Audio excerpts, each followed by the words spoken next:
I'm Joni Martin. I'm an independent Stampin' Up! Demonstrator located in Southwest Wisconsin. Thanks for joining me for my Man Card Monday YouTube video. This is the fun card we're making today, and wait till you see how easy it is. It begins with He's the Man paper pack. Have you seen this paper pack? It's in the annual catalog. Has a great variety of papers. We have kind of a barbecue, outdoor cooking theme. We have what I'm calling the Dapper Guy paper pack. We have classic cars. A great, maybe think of it as an Argyle print paper that goes with everything. We're going to save the next two pages for last because they're the secret to our card. And a camping theme. And then when you look at the back side, we have some great neutrals that will pair with any of the prints you're using. And that's what I did for this card. So they're just all great, really kind of neutral. And this is the one I'm going to show you how to use. But what I think is the real gem of this paper pack, and something I haven't seen in Stampin' Up! Paper packs before, are these die cuts. You get 2 pages, so 2 of each, and the items just pop out.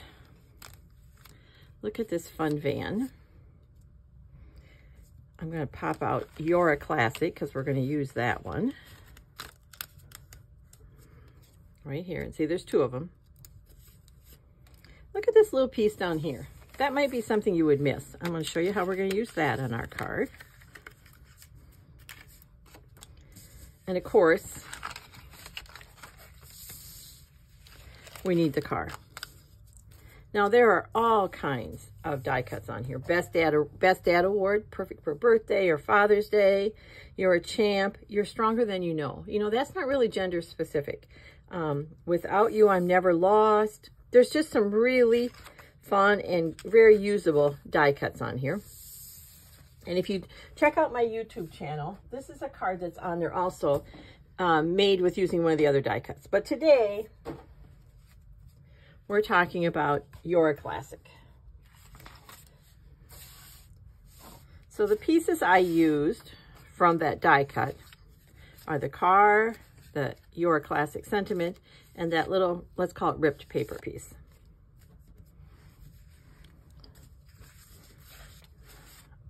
The base of our card is 5.5 by 8.5, and it's early espresso. But you can find numbers, supply list, all on my blog, and I'll even link the actual blog post underneath this video. We have lots of pieces of paper we're going to talk about, but the first thing we're going to do is take care of our envelope flap. We don't want to send a fun card like this in a naked envelope. So we're first going to fold the envelope flap back, and the piece for my envelope flap is here. Notice that this piece is slightly larger than this piece, so we're going to glue the smaller piece. That way you're less likely to get glue where you don't want it. And we're just going to put, it's really important to get glue all the way around the outside so that envelope flap doesn't catch, like the paper doesn't come loose and catch on some kind of mail processing equipment. Not a good thing. There we go. And that's going to get set aside and go right there. This is our front piece, and we're going to paste it to a mat, or adhere it to a mat of Cajun Craze. And you could use the glue, as I often use, or you can grab a tape runner. I like our Seal Plus, but our Seal also works just great. And I'm going to be embossing this, so I'm just kind of making sure I catch all the sides. Now when you emboss, you add texture to it. So here's the paper as it is. And can you see the difference on this one? Much more texture. The embossing folder I'm using is called Metal Plate. It's in the January to April mini, and when you do it on our silver foil, it kind of looks like that. You know, the metal work you see on a truck or a motorcycle. We're going to add that texture to this piece. I'm going to make a little room for our cut and emboss machine. I'm actually going to move our paper over. Whatever you're using for die cutting or embossing in terms of a machine, typically will work better on a table than on paper. It can't grip the paper and then it slips. So I'm using the Stampin' Up! Cut and Emboss machine. I really like that the sides go down so it doesn't take up as much room on my workspace. And this is what's called one of our 3D folders. It's a thicker folder. And so I know by looking at my plate number 1, which I'm always going to use, when I come down here to 3D embossing folders, it says plate 1 and plate 4. Here's plate 1, here's plate 4. Now, as a quick reminder for me, a friend suggested this. I put the number of plates I need on right on here. When I name the plate, I also put the plates I need. So I just quickly know. And if customers or friends are using my embossing folders, they also know. When you use the embossing folder, I'm going to line up my card front along this line. I'm going to make sure that I'm going fold first, because when I close this, I'm capturing some air. And when I send that through, the air is just being pushed out. If I go this way, I'm kind of fighting that. I'm going to lay this down, put my plate 4 over it, and go like this. Just like that. Yesterday, my Scrapping with Joni demo team hosted a Valentine card making workshop as a fundraiser for 2 local organizations that help with food insecurity. So we had some people there who had never made a card or embossed. They were there because they support those organizations. It was so fun to have them be so surprised when they ran something through and saw the difference and how easy it was to add texture to a card. They were like, oh, wow. And that's funny to have happen when you're making a card. Okay, so we have our card front. We have our card base. Let's fold that. I'm going to grab a bone folder so that I can get a nice tight fold. And I'm going to attach that to my card front. When you have a heavily embossed piece, I still love our tape runner, but your glue is going to just catch better because there's just lots of crevices and that in there. So glue is sometimes a better option when you have a really heavily embossed piece. So we're going to just put some glue on there. Like so.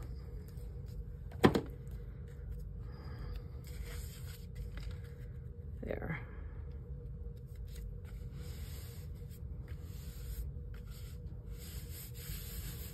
Okay, let's do a little stamping. Our sentiment for the front's taken care of by the die cut, but we want to put something on the inside.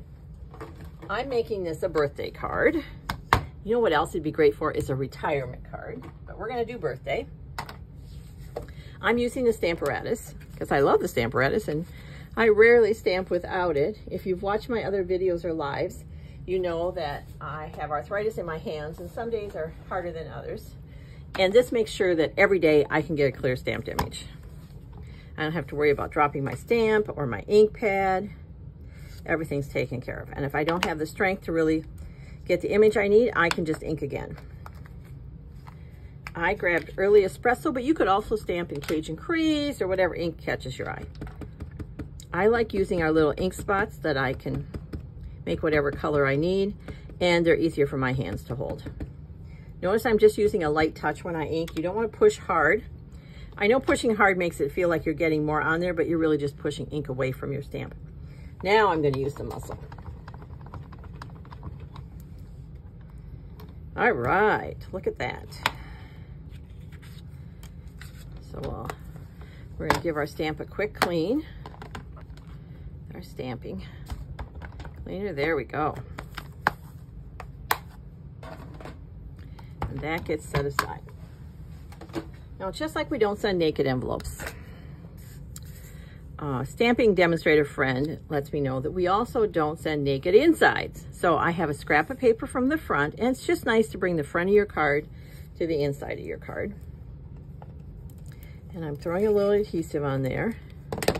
And then I keep mine slightly longer than my card just because I have like handles to hold on to it as I lay it down. Like so. And then I'm going to snip those ends. There we go. All right. So now we have the inside of our card done. We're going to quick attach that, and then let's get the front of that card finished. So that's going to go right there. Doesn't that just kind of, again, just brings a little bit more interest to the inside of the card. So we have what we're calling the torn paper. the sentiment, and the car. I'm going to attach this flat, so I'm going to use green glue for that. Doesn't need a lot. But the green glue lets me kind of move it around till I get it where I want. That's going to go there. But I want the car to have a little more interest, so I'm going to pop that up. And when I say pop it up, I'm going to use dimensionals. And they're just like little pieces of foam that are sticky on each side. We're going to put some of those on. And you don't want them to show over the edge. This one kind of got away from me, but I can move it. There. Like so. You don't need a lot. I tend to get a little over generous with these. There we go. And it's easiest for me to peel the backs off with my take your pick tool. Fingernails also work. Ends of your snips, whatever works for you. And that's going to go right here. Then we're going to attach this to our card front. I'm pretty generous for this because, again, I'm not gluing to a smooth surface. I'm adhering to a surface that has some texture. So it needs a little more help catching the paper. And we're just going to put it right there, somewhat in the center.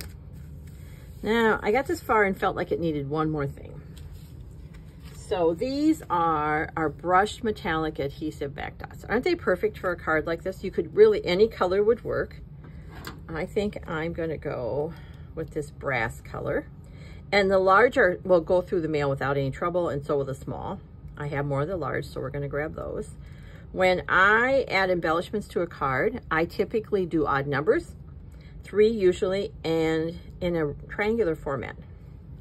I started playing with paper by being a scrapbooker, and that triangular format was one of the tricks I learned early from another scrapbooker, because that's kind of how your eye goes. It doesn't have to be a perfect triangle, but just kind of that shape.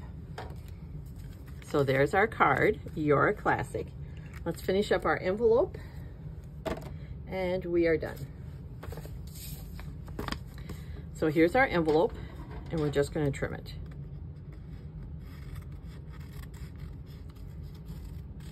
Like so.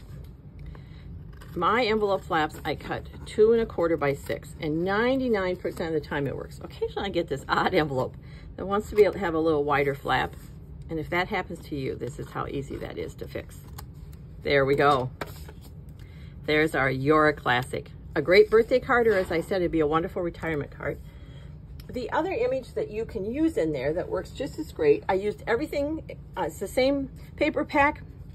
I just changed up the paper, the color I used on the front. I used mint macaron. I picked this smaller print, and this is also a classic. Thanks for watching my YouTube video. If you liked what you saw, I'd sure appreciate a like. If you aren't subscribed to my channel, please do that. You'll be notified when I have some new videos. And if you have a paper crafting friend who might also enjoy my videos, I'd really appreciate a share. Thanks. Until next time, take care, stay well, and keep creating. It's good for you.